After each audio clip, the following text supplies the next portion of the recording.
皆さん改めましてはじめまして、ローポリアと申します。今回は私ローポリアから大事なお話として、2つお伝えすることがございます。まず1つ目ですが、今までコメントには基本的に全て返答するようにしてきました。ただおかげさまで動画の再生数も伸び、それに比例してコメント数も増えてきました。それに全て返答するとなるとかなりの時間と労力を要してしまいます。そこで、これからは全ては返答せずに一部の気になるコメントなどだけ返答させていただきます。生意気なご対応で申し訳ありませんが、その分動画の内容を頑張りますので、ご理解いただけますと幸いです。もちろん全てのコメントに目は通しておりますので、今まで通りコメントいただけると嬉しいです。次にお伝えすること2つ目です。こちらが今回の動画のメインテーマになります。それは、アニメーションの制作方法についてです。コメント欄でたびたび、AI を使ってるのか、モーションキャプチャーを使ってるのか、などの質問がございました。結論から申し上げますと、制作において AI やモーションキャプチャーなどのツールは一切使っておりません。すべて手作業で制作しております。そのため動画制作に時間がかかってしまい、動画を楽しみにされている方には、ご不便な思いをさせてしまっております。今まではそういったコメントがあるたびに、すべて手作業で行っている旨の返答をして、多分納得いただけていたと思うのですが、今回自称 CG のプロを名乗る方から、次のような難癖をつけられてしまいました。グリーバス大好き CG マンです。この再現性はさすがにトレースを疑ってしまうのですが、本業の方でしょうか？このレベルのアニメーションはなかなかできるとは思えず、ご自身でやられているとしたらすいません。もし手作業ということであれば参考のためにリグ、スキニング、アニメーション等の作業風景もアップロードしていただきたいです。このレベルでしたらすぐに就職できますよ。作業風景のアップロードはできないのでしょうか？言い訳が過ぎます。AI を使ったモーショントレースですね。8のスクショ1枚も見せれないのであれば何の証拠にもなりません。このレベルのアニメーションを作成するのにどれだけの努力が必要なのか分かっていますか？今後もこのような動画を作成するのはご自身の勝手ですが、自分で作成したというとプロからは一発で見透かされます。というかこれができるのならモデリングはともかくアニメーションに関してはハリウッドレベルということになりますが、あと重要なのは作業フローです。ただのデータだと AI による修正が行われた後ならいくらでも捏造できますのでそこいらもご注意を。ご自分で本家の動画と私の動画を並べて見比べてみれば、プロならモーショントレースなんてしてないと一発でわかると思いますし、なぜ決めつけてここまで上から目線で要求できるのか、一大人として不思議でなりません。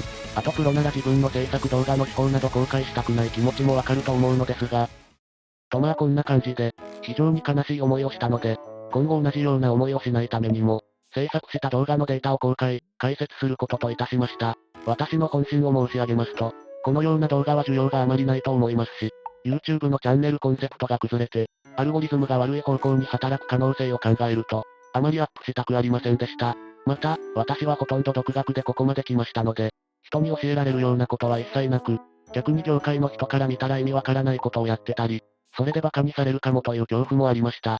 ですが、その気持ちを覆すほど、今回の自称プロの言いようには深い怒りと悲しみを覚えたので、直近のグリーバス将軍の動画のデータを、公開、解説していきます。ですので、そのような内容に興味がないという方は、ブラウザバックしていただければと思います。また、機械音声なので聞き苦しいところも多々あるかもしれませんが、ご容赦いただけますと幸いです。それでは解説していきます。ちなみに本動画は編集などはほとんどせず、キャプチャした画面を垂れ流しにして、都度説明を入れていく形となります。見づらい部分もあると思いますがお許しください。まず大前提として私の制作の仕方を簡単にお話しします。パソコンを2画面にして、片方の画面に本家の元動画を、もう片方の画面にブレンダーを開きます。そして本家の動画をフレーム単位で何十回も少しずつ見直します。それでキャラクターやカメラがどのような動きをしているのか、頭の中で分解して、ブレンダー内のキャラクターやカメラの動きに落とし込みます。そして動きのアニメーションが出来上がったら、必要であれば煙、電撃、火花、爆発などのエフェクトを足していきます。基本的にはこれの繰り返しです。動きが難しかったりキャラクターが多い時は、1秒作るのに現実で4時間かかってしまうこともあります。それでは画面を見ながら解説していきます。先ほどから背景にキャプチャ画面が流れておりますが、この画面はブレンダーというソフトの制作画面になります。私はシーンごとにデータを分けております。今映っているのはグリーバス将軍が、4刀流になる最初のシーンです。左の画面がカメラから撮った画面、右下の画面が真上から撮った画面になります。右上の画面はシェーダーエディターという画面になりますが、わかる人だけわかれば OK です。簡単に言うとキャラクターなどの色付けを調整するような画面です。3DCG を作るには低スペックの PC を使っておりますので、かなりカクつくところもありますがご容赦ください。今左の画面の視点を動かしました。配置したキャラクターなどを自由な角度から見ることができます。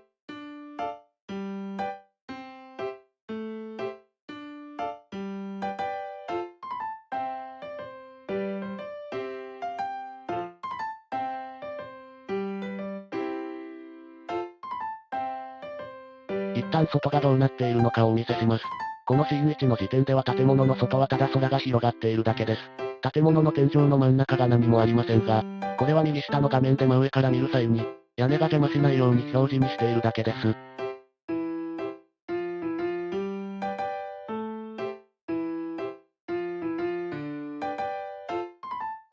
一旦シーン1を再生してみます。クソスペック PC なのでめちゃくちゃカクついています。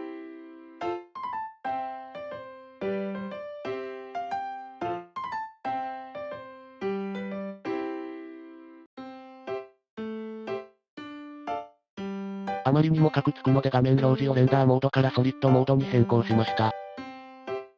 このモードの方が軽いのでかなりカクつきが軽減されたのがわかります。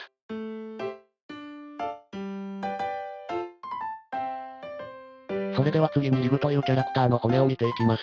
このリグを動かして記録することでキャラクターを動かすことができます。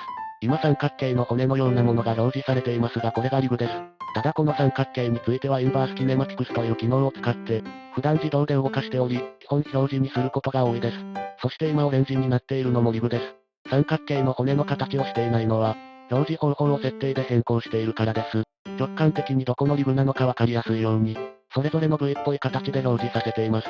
ちなみにこの表示方法は、コロソというサイトのマイナス T というクリエイターの方を参考にしています。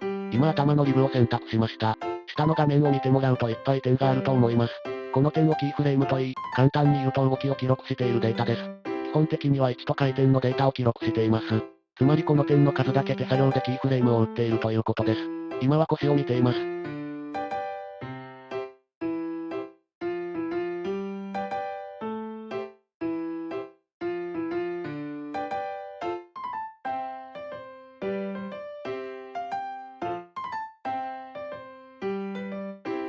お腹の部分ですがここはキーフレームを打っていません。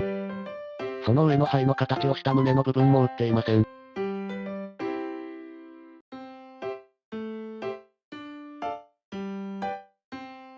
頭のリグですが1フレーム目から58フレーム目までは動きません。そこから微妙に動かしています。ちなみにフレームレートは24フレームです。簡単に言うと24フレームで1秒という意味です。今右手を見ています。右手はよく動くだけあって他のパーツよりかなりのキーフレームを打っていることがわかります。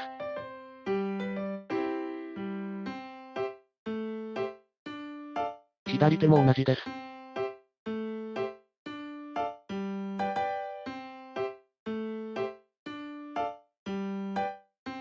これは左肘のリグです。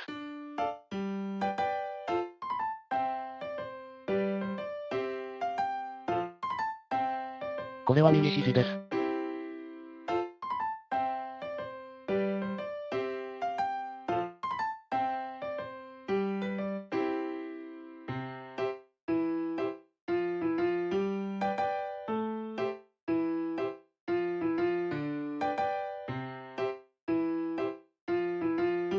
左肩です。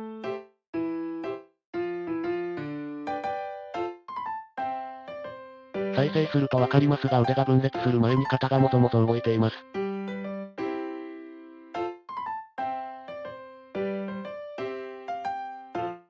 右肩も同様です。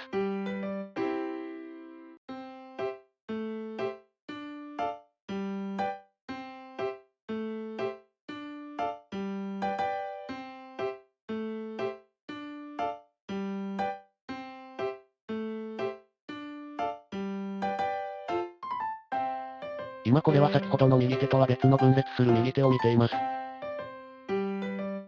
53フレーム目までは右手と一緒に動きますので52フレーム目まではキーフレームがないのがわかります。53フレーム目以降から右手とは別に動き始めます。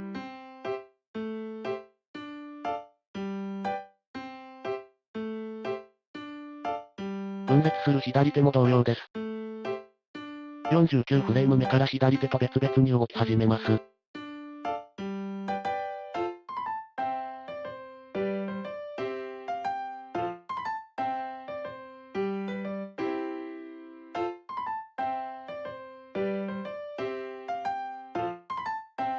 分裂する左手の肘ですがこちらも同様です。48フレーム目から別々に動き始めます。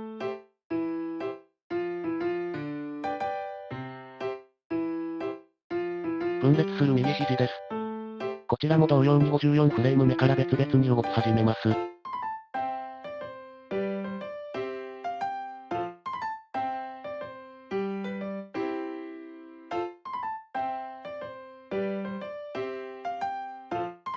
この後ろの大きい三角形のリブは、後ろにある建物の扉のリブです。ちなみにこの建物についてはブレンダーキットというアドオンから無料で拝借しています。次に手前の帯ワンを見ていきます。胸は動かないのでキーフレームが1フレーム目にしかありません。頭です。本家動画だと帯ワンはただ直立しているだけですが、CG で全く動かさずに直立させてると不自然になります。そのため一定周期で揺らすためのキーフレームを打っています。胸ですが胸は動かしません。腰です。腰も頭と同様に一定周期で揺らすためのキーフレームを打っています。頭と周期を少しずらして自然な感じを演出しています。右手も同様です。位置と回転のキーフレームをそれぞれ周期をずらして打っています。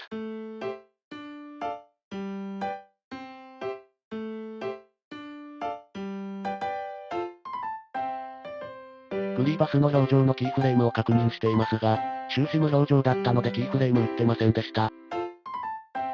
ライトセーバーのキーフレームです。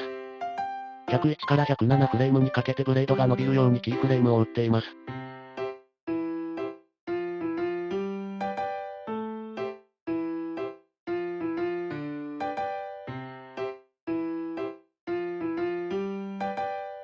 このライトセーバーは108から114フレームにかけて伸びます。こちらは115から121フレームにかけてです。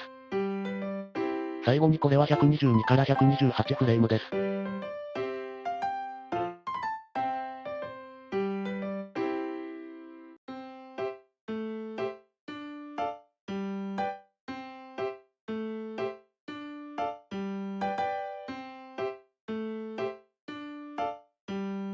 今度はリグではなくマテリアル、つまりキャラクターのスキンのデータを見ていきます。今グリーバスを選択しています。キャラクターはリンクという機能で別のファイルから引っ張ってきています。そのため、このファイル内では編集ができない仕様になっています。右上のシェーダーエディターにマテリアルの情報が表示されています。今度は帯ワンを選択しました。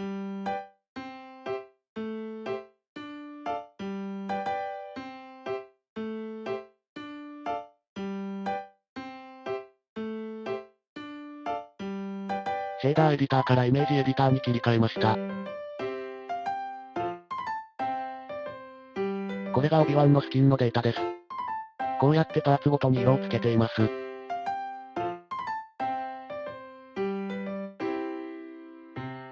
これはグリーバスのスキンのデータです。ちゃんと、グリーバス、と書かれているのがわかります。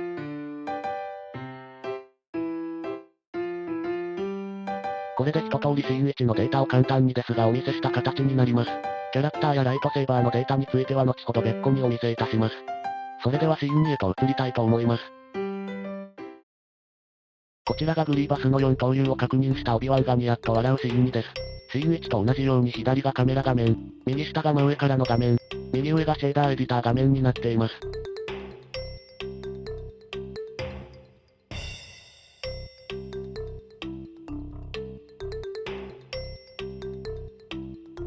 左画面の視点を動かしています。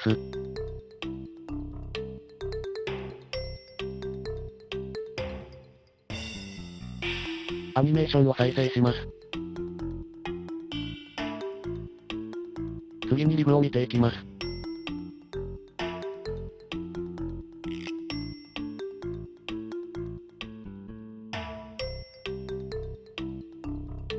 腰のキーフレームです。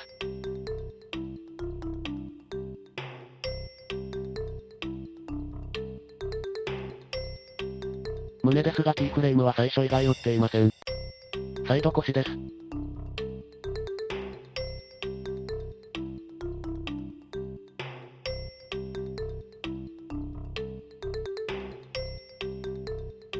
頭です。ほんのちょっとしか動いてませんがこの動きを入れることで自然さを表現できます。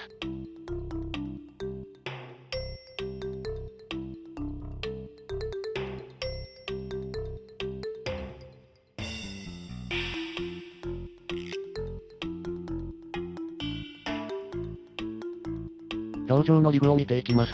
今は眉毛のリグです。28フレーム目までは動かず29フレーム目から少し動かしています。これは目のリグです。目のリグには3つあり、1つは目を見開いたり閉じたり、1つは片目の位置、1つは両目の位置を動かすことができます。これは口のリグです。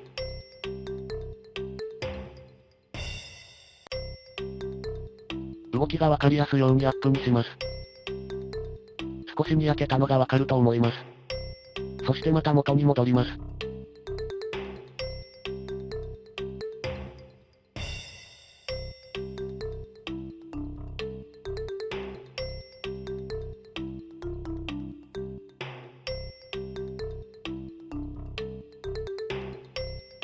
目を開いたり閉じたりするリグを試しに動かしています。上下に動かすと目を開いたり閉じたりします。内側に動かすとぐっと目を閉じます。反対側も同じです。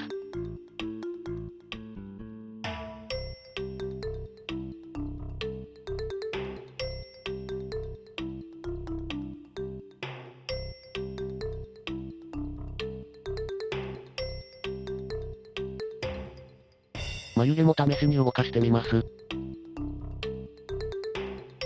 口も動かしてみます。上下で口を開いたり閉じたりすぼめたり。左右で怒ったり笑ったりします。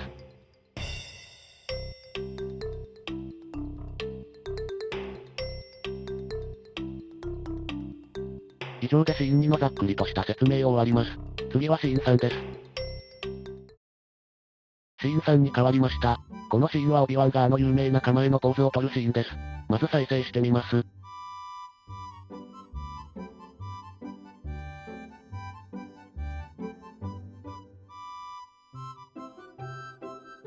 それでは一つずつリグを見ていきます。まず頭です。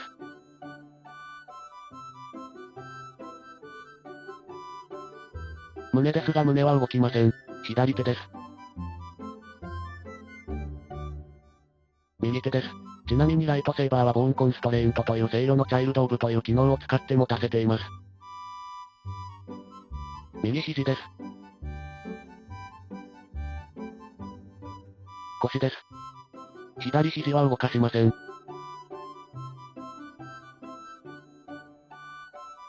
試しに動かしてみるとこんな感じで動きます。右手も試しに動かしてみます。視点を変えました。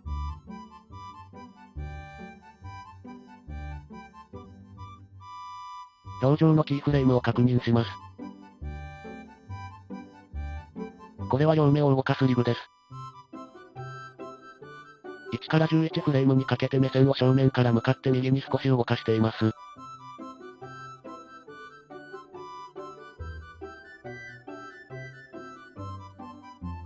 今度はグリーバスのリグを確認していきます。これは分裂した左手です。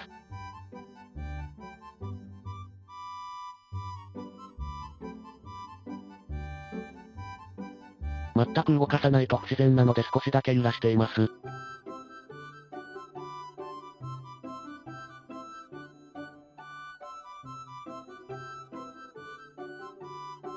腰です。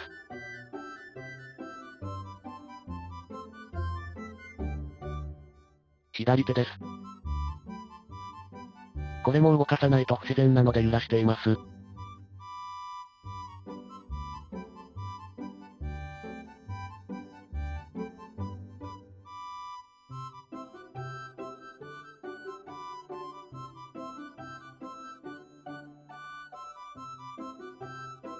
左膝、右膝、左肘、右肘、頭。カメラには左半身しか映らないので基本的に左側のリブしか動かしてません。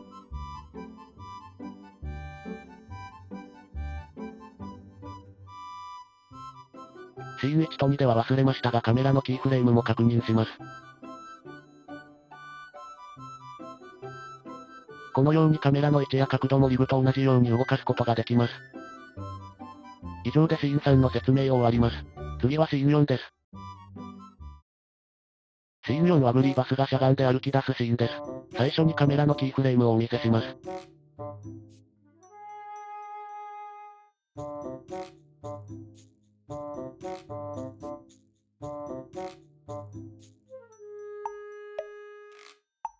アニメーションを再生します。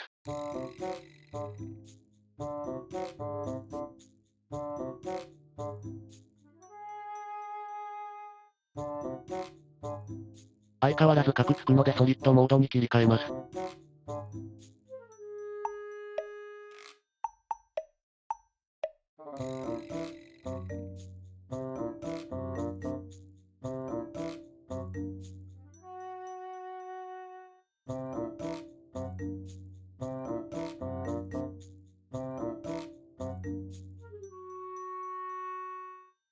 それではオビワンのリグを見ていきます。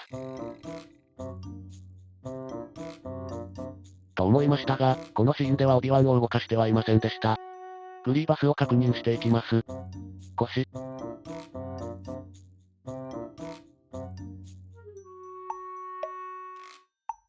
このようにまずしゃがんで、画面右にスライド。今度は左にスライド。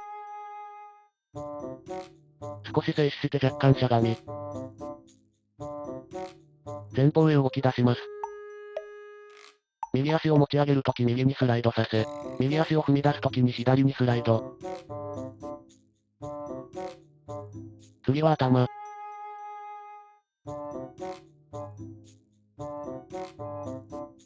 右手。左手。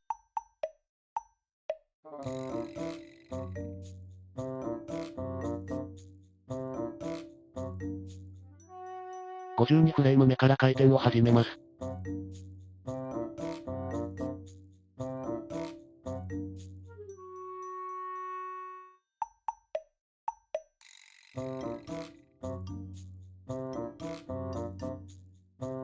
もう一度右手。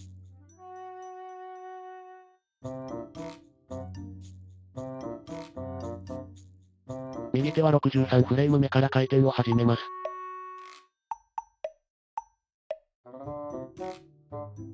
左手に比べると少しイレギュラーな回転をします。右足。ここで低スペックが原因でグリーバスが真っ黒になってしまいました。一度ソリッドモードにしてからレンダーモードに戻すことで復活します。右足は37フレーム目から動き始めます。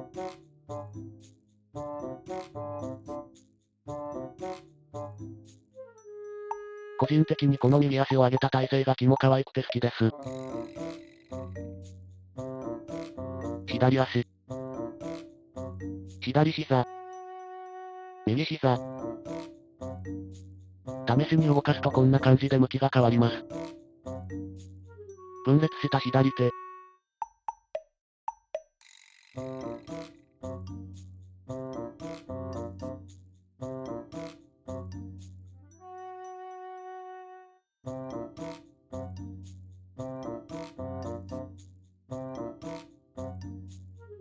あまり動いてないように見えて実は結構キーフレームを打っています。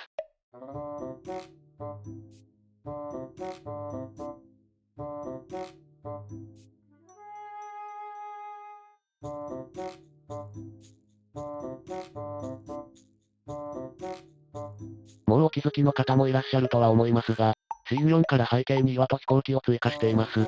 どちらもブレンダーキットから拝借しています。ちなみに飛行機はキャプテンアメリカの盾みたいなマークが入っていたので使ってみました。岩は完全に空中に浮いてます。この角度でも再生してみます。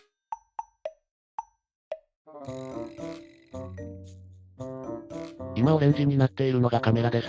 カメラの動きを視覚的にわかりやすくしました。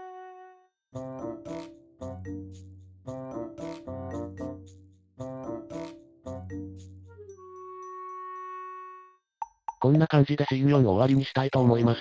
次はシーン5です。シーン5はグリーバスの向かって右側がアップになって手首がくるくるしてるシーンです。火花も散っています。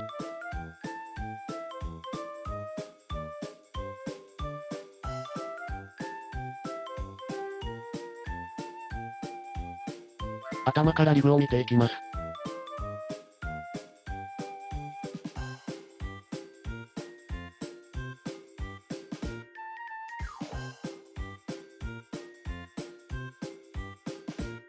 腰。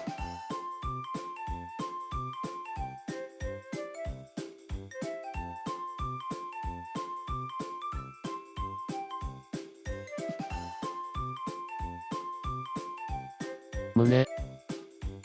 ここでシーン4でしゃがむ際に胸を丸めるキーフレームを見ていないことに気がつきました。けど面倒なのでこのまま行きます。左手。ご覧の通り2から3フレーム単位でずっと回転させてます。位置は直進させているだけです。見る人が見ればサボっているのがバレます。もしモーショントレースしてるならこんなキーフレームにはなりません。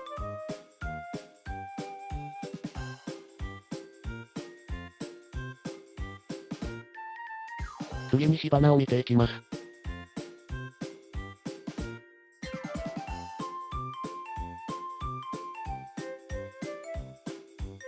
グリーバスの股下に何やら横長の物体があります。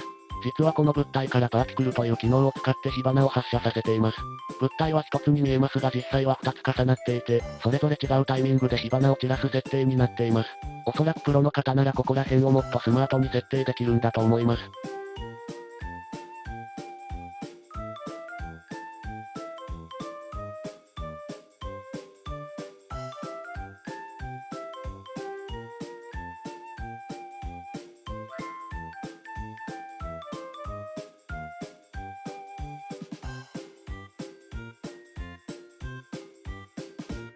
横から動きを見てみます。このように少し上下運動をしています。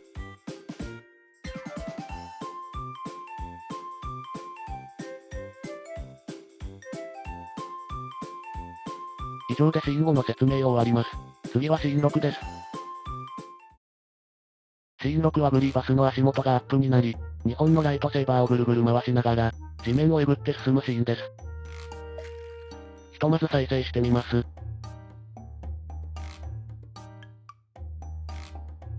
やはりレンダーモードだとカクつくのでソリッドモードに変えます。こんな感じで縄跳びを回しているような動きになってます。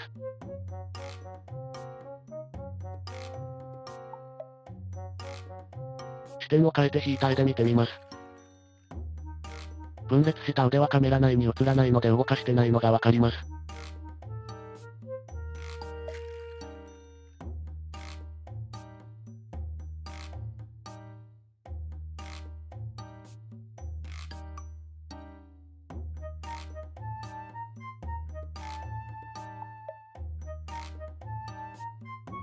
地面の焼け跡を見ていきます。地面の焼け跡からはライトセーバーが通過するたびにパーティクルという機能を使って火花を散らせています。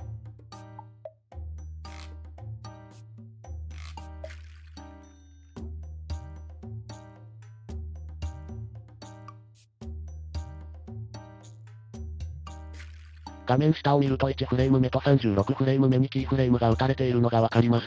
これは1フレーム目時点では動画に書き出した際に、カメラに映らないようにするキーフレームを打ち、36フレーム目にカメラに映るようにするキーフレームを打っているためです。つまり今左の画面では全ての焼け跡が見えていますが、動画に書き出した際には、それぞれの焼け跡がそれぞれのタイミング、イコールライトセーバーが通過したタイミング、で表示されるような設定になっています。ちなみに右上のシェーダーエディター画面には焼け跡のマテリアルの設定が映っています。さらに右にある画面を見てください。一番右のカメラのマークの真ん中が×になっていますが、フレームを進めると×が丸に徐々に変わっていきます。これは動画に書き出した際に動画内で表示から表示に変わることを意味しています。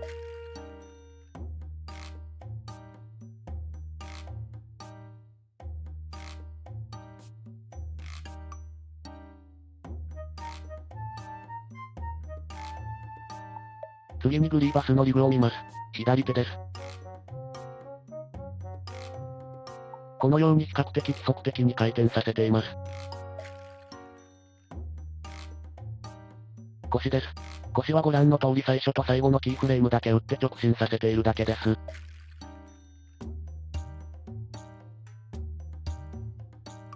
左足です。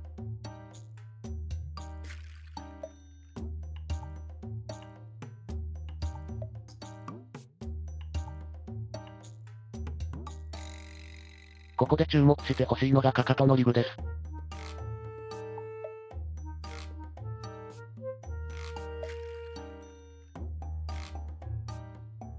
このリブを回転させるとつま先を曲げてかかとの上げ下げをします。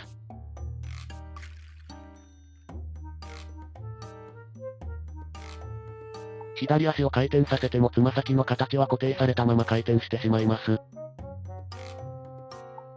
このかかとのリブを使って自然にかかとを上げる動作を演出しています。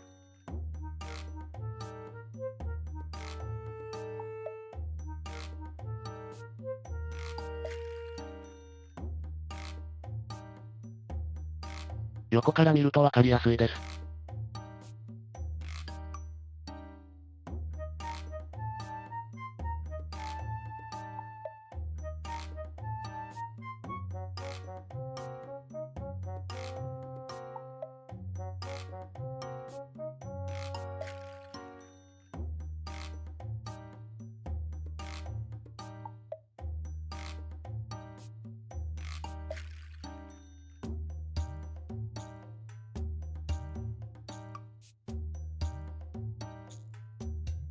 右上の画面で焼け跡のマテリアルの設定を再度見せています。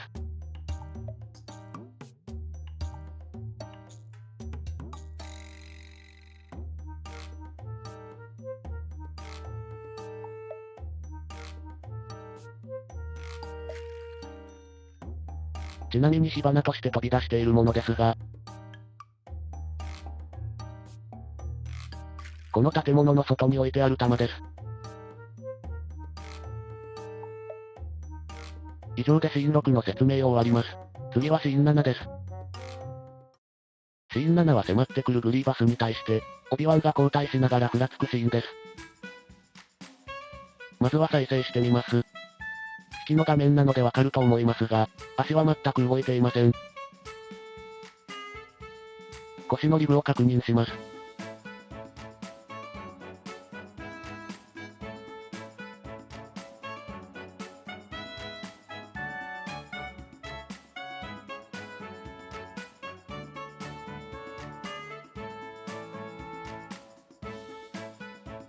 左手。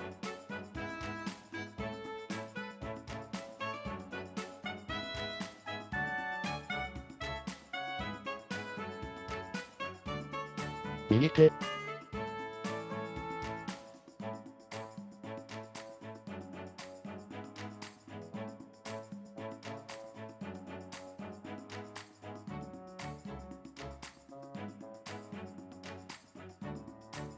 胸ですが動かしていません。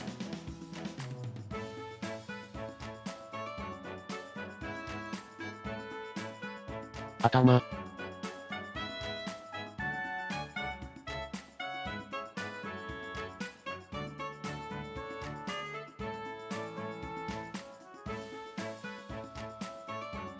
表情。眉毛。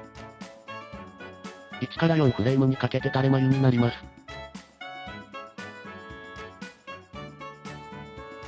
両目。15から20フレームにかけて画面右に視線が動きます。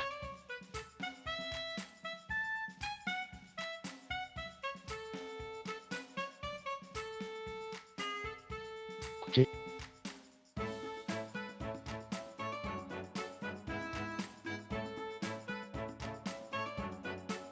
32から45フレームにかけて少し大きく開きます。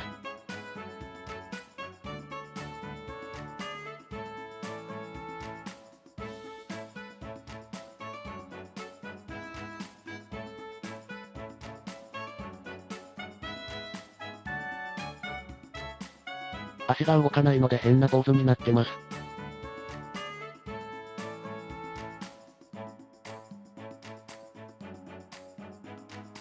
カメラ。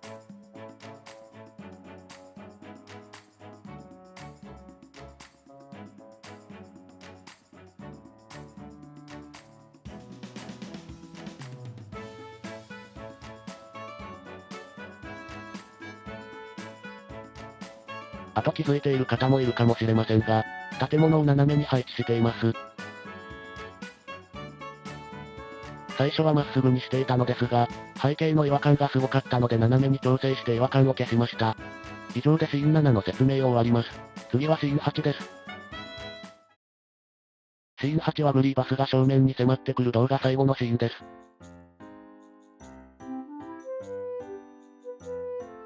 まず再生してみます。いつも通りカクつくのでソリッドモードに。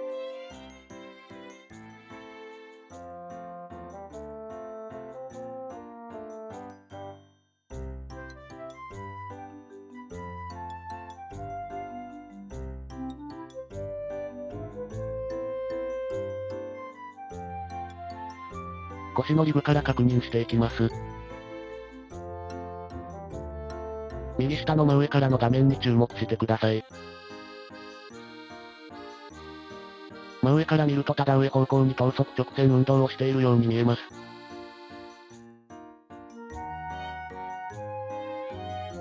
次に横から見てみます。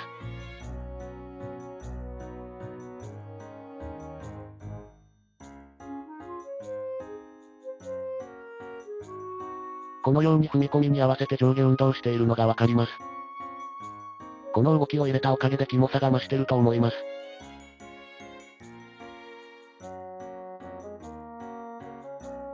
左手。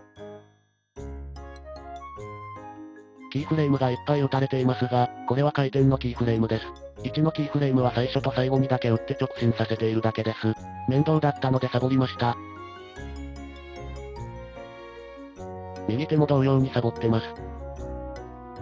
大事なことなので2度言いますが、モーショントレースなどで作っているならこのようなことにはならないと思います。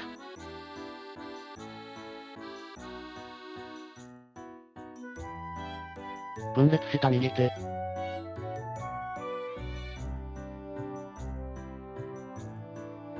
回転する手と違い多少揺らさないと不自然なので少し揺らしてます。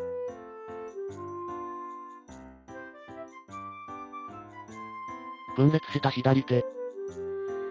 こちらも同様に少し揺らしてます。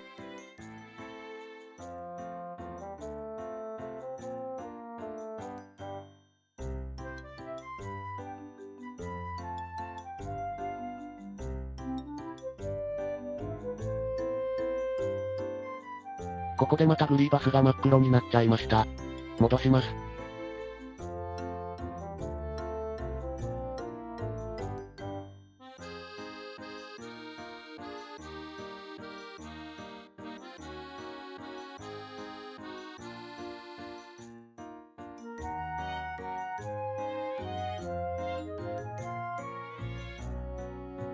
左足。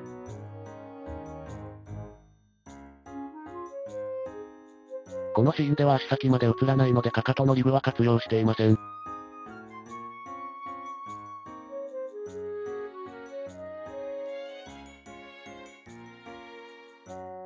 右足。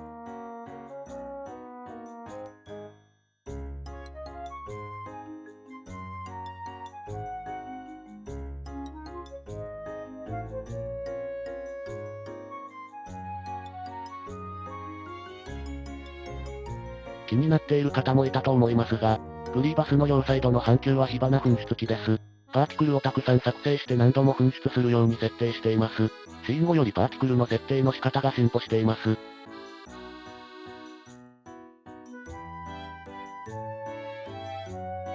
左右同タイミングで何度も火花が噴出する設定になってます。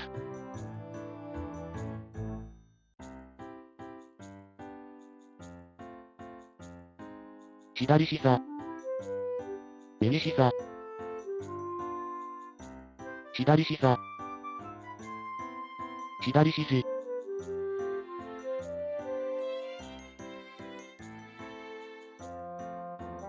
右肘。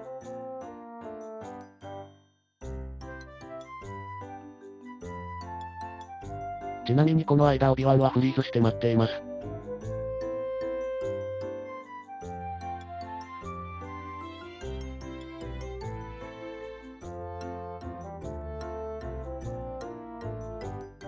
コメントで何度かあったのですが、オビワンがホワイトとジュッシー出しそうっていうので笑いました。以上でシーン8の説明を終わります。これでシーンの説明は一通り終わったので、次からはキャラクターとライトセーバーの説明をそれぞれしていきます。まずはオビワンのキャラクターのデータです。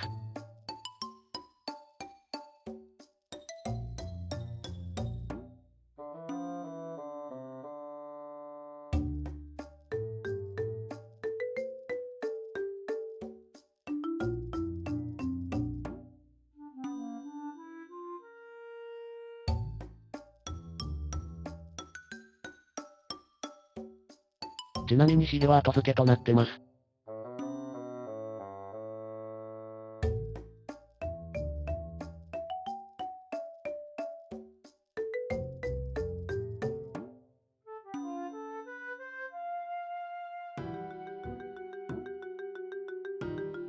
それぞれのパーツを適当に動かしていきます。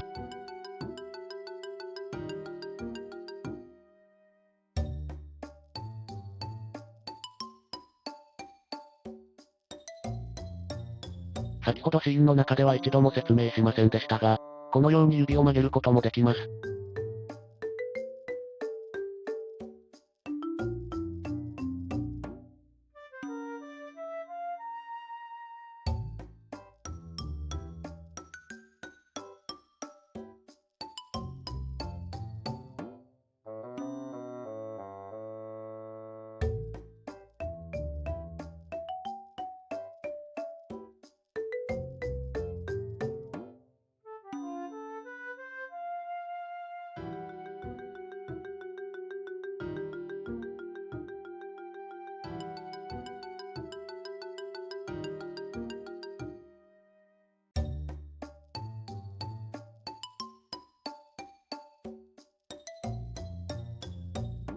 関節の作りはかなり適当になっており、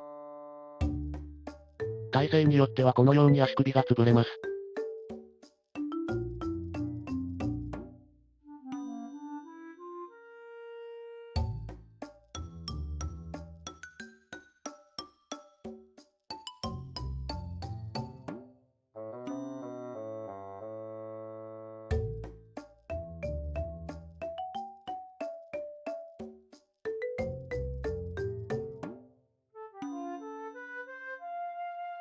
このように肘も簡単に潰れます。原因は単純で、独学のためここら辺の調整がよくわからないだけです。プロから見たらひどい出来だと思います。ただアニメーションを作る上ではそんなに問題ないので後回しにしてます。ちなみにイラストやを 3D 化するにあたって、3D のメモ帳というチャンネルを参考にさせていただきました。アトリブの設定などは動画前半でもお話ししましたが、コロソというサイトのマイナス T というクリエイターの方を参考にしております。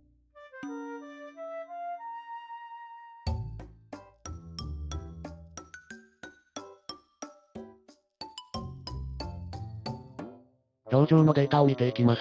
表情のデータはまた別のデータからリンクという機能で引っ張ってきています。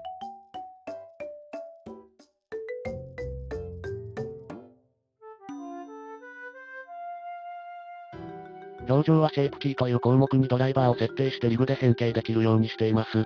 もし気になる方はコロソのマイナス T さんの講座を購入してみてください。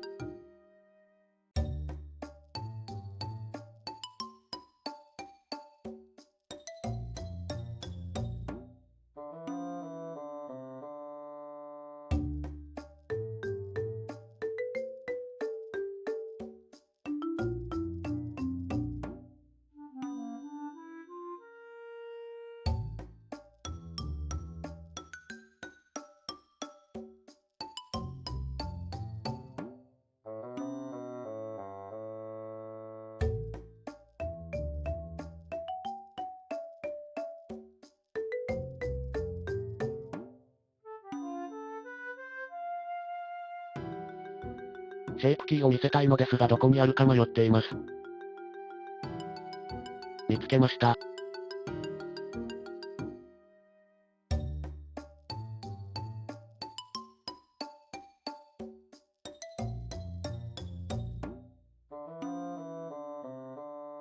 数値部分が紫になっているのがドライバーを設定している証です。先ほども言いましたが表情のデータは別データからリンクで引っ張ってきているのでここで編集はできません。マウスカーソルでリンクになっていることを見せています。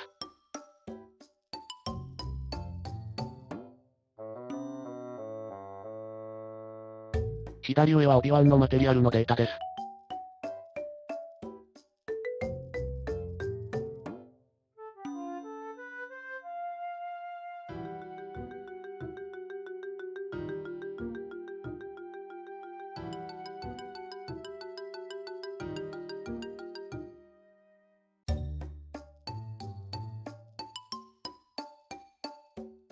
ウェイトペイントの設定を見せようとしましたが、久しぶりすぎて忘れてるのですぐ諦めました。これは多分頭のウェイトです。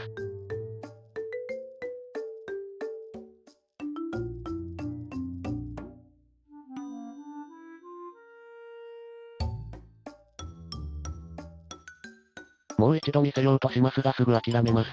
ウェイトは自動で割り当てて少しだけ手動で調整しただけですので当時の記憶があまりありません。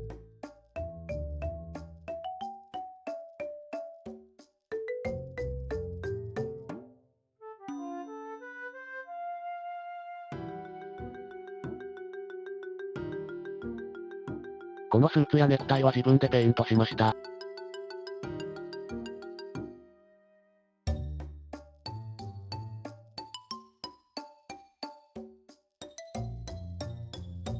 右上のシェーダーエディター画面を見てください。これはオビワンの2つ目のマテリアルなのですが、このノードを組むことでキャラクターにアウトラインを設定できています。モディファイアのソリッド化の数値を変えることでアウトラインの調整ができます。このアウトラインの作り方は背面法という方法です。いろいろな動画を見てやり方を学んだのでどのチャンネルのやり方なのかは覚えていません。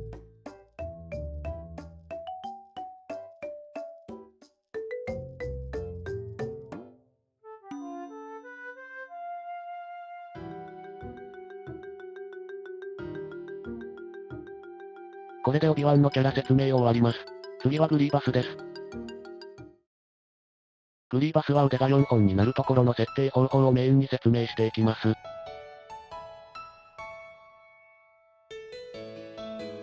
ひとまずいろいろな部位を動かしてみます。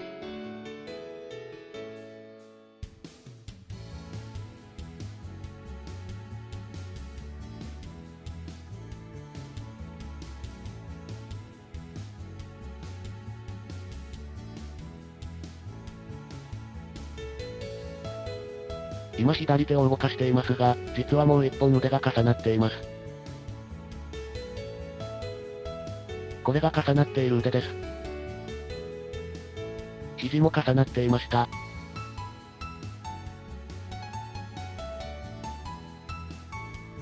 右手も同様に重なっていました。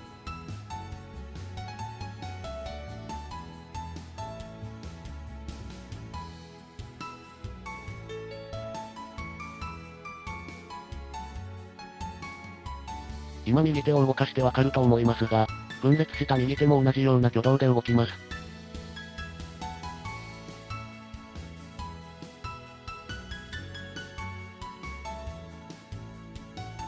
これはボーンコンストレイントのチャイルドオブという機能を使っています。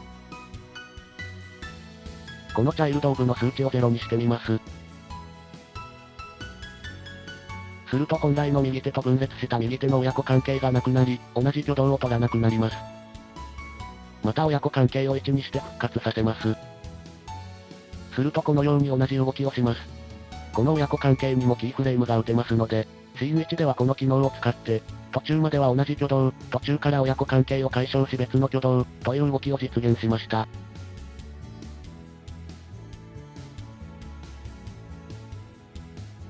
ちゃんとグリーバスって名札つけてて偉い。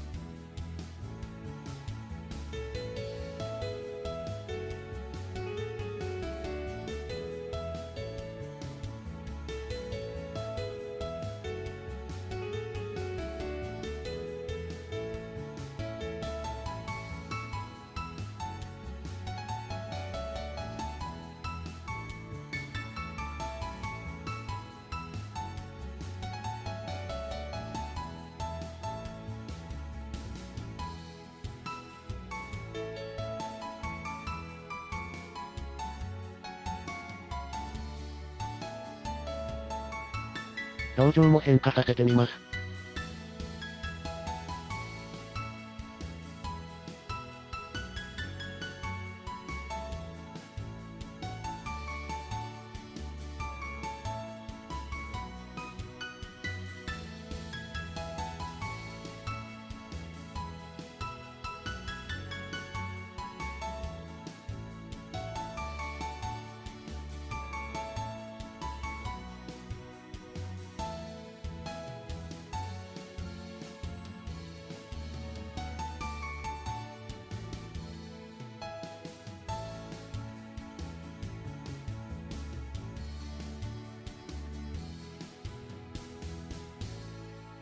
これでグリーバスの説明を終わります。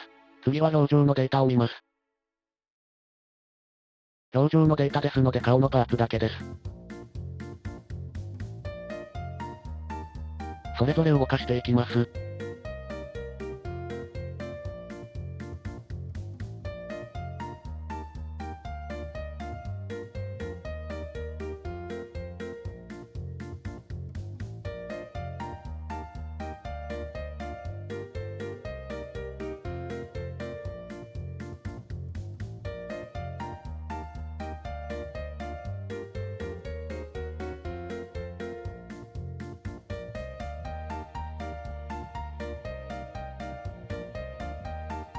正面から見るとわからないのですが、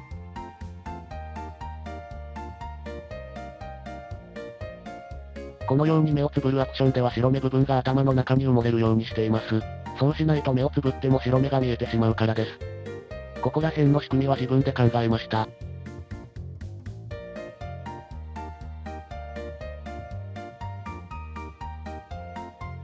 これで表情のデータ説明を終わりにします。と思いましたがシェイプキーを見せてませんでした。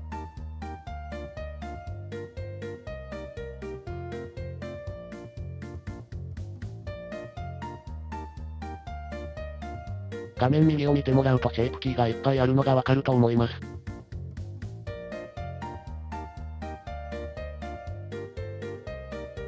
画面上部でドライバー画面を開きましたが、これも久しぶりすぎてよく覚えてないので放置します。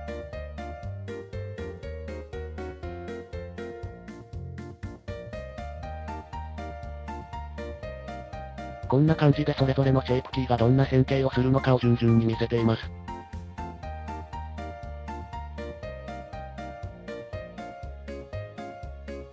面倒になって途中でやめました。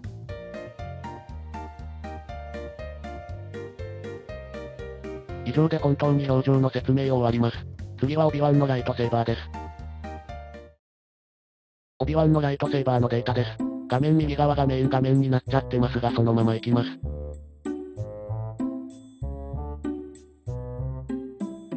まずはマテリアルを見せています。ブレードを含め5種類の色で構成されています。ちなみにこのモデリングは本家の写真を見ながら自分で簡約化しました。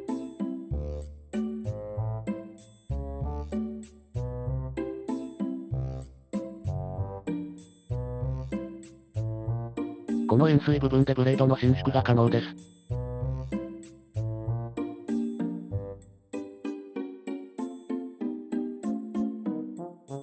取っ手の円柱部分でブレード全体を動かすことができます。ブレードはマックス 144cm まで伸びます。ちなみにネットでブレードの長さを調べたら 144cm と書いてあったのですが、実際に 144cm まで伸ばすと異様に長いので、オビワンタイダースモールの動画の途中から90から 100cm 程度に短くなり、それ以降の動画でもその長さで統一しています。ちなみにこのブレードが伸びる仕組みについては自分で考えたのですが、次の緑色のライトセーバーの動画内で簡単に説明します。それではオビワンのライトセーバーの説明を終わります。グリーバスが持っていた緑色のライトセーバーです。ちなみにグリーバスが持っていた青色のライトセーバーはオビワンのものを有用しています。そしてこの緑色のライトセーバーも、オビワンタイダースモールの動画内のクワイガンのライトセーバーを有用しています。いちいち作るのは面倒だから仕方ないね。まずマテリアルを見せています。こちらもブレード部分を含めて5色で構成されています。もちろんこれのモデリングも自分で簡約化して作りました。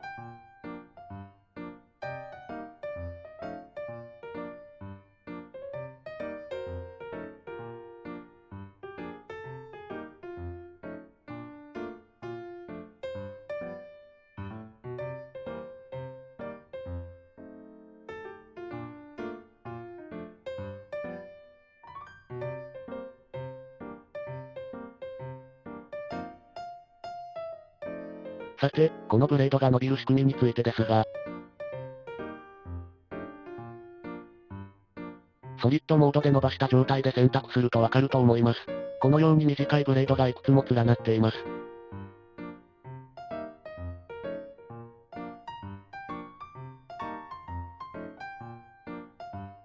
これを縮めるとわかりやすいのですが、このように短いブレードが重なり合っています。円錐の動きにそれぞれの短いブレードが連動して伸びているのです。円錐の動きに対する連動率をブレードごとに変えることでこの動きを実現しています。我ながらこの仕組みをよく思いついたと思います。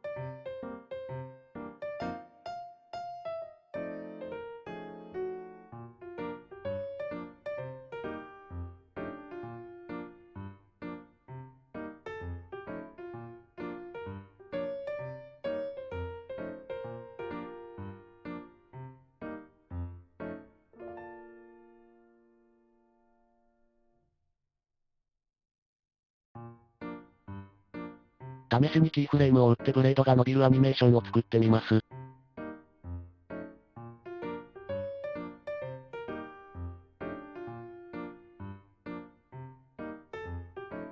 こんな感じです。以上で緑色のライトセーバーの説明を終わりにします。次はまとめになります。最後に出来上がった動画を見ながらまとめたいと思います。何度も言いますが私は制作において AI やモーションキャプチャーやトレースなどは一切使っておりません。